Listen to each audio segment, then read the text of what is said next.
నిరంతర ప్రయత్నం. ఆరోన్ అనే యువకుడికి మంచి అథ్లెట్ కావాలని పెద్ద కల ఉండేది. ప్రతిరోజూ తెల్లవారుజామునే లేచి కష్టపడి సాధన చేసేవాడు. రాత్రి వరకూ శ్రమించేవాడు. కాని పోటీల్లో మాత్రం అతనికి ఓటములే ఎదురయ్యాయి. ప్రతి ఓటమితో అతని ఆత్మవిశ్వాసం తగ్గిపోయేది. ఒకరోజు మరోసారి ఓడిపోయిన తర్వాత ఇది నా వల్ల కాదు అని అన్నీ వదిలేయాలని నిర్ణయించుకున్నాడు. అలా ఇంటికి వెళుతూ ఉండగా ఒక వృద్ధుడు నెమ్మదిగా ఒక ఎత్తైన కొండనెక్కుతూ కనిపించాడు. ఆ వృద్ధుడు అలసిపోయినా ఆగకుండా ఒక్కో అడుగు ముందుకు వేస్తూనే ఉన్నాడు. ఆరోన్ ఆశ్చర్యపోయి అడిగాడు, మీకు అలసటగా ఉండదా? ఎందుకు ఆగిపోవడం లేదా, వదిలేయడం లేదు అని అడిగాడు.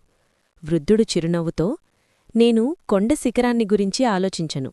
నిన్నకంటే ఈరోజు ఒక్క అడుగు ఎక్కువ వేయడమే నా లక్ష్యం అని చెప్పాడు. ఆ మాటలు ఆరోన్ మనసులో బలంగా నిలిచిపోయాయి. విజయం ఒక్కసారిగా రాదని, చిన్న చిన్న నిరంతర ప్రయత్నాల వెళ్లే వస్తుందని అతనికర్థమైంది. మరుసటి రోజునుంచి గెలుపు గురించి కాదు, నిన్నకంటే ఈరోజు కొంచెం మెరుగ్గా అవ్వాలనే దానిపైనే దృష్టిపెట్టాడు. రోజులు నెలలుగా మారాయి. ఆరోన్ బలంగా, ధైర్యంగా మారాడు.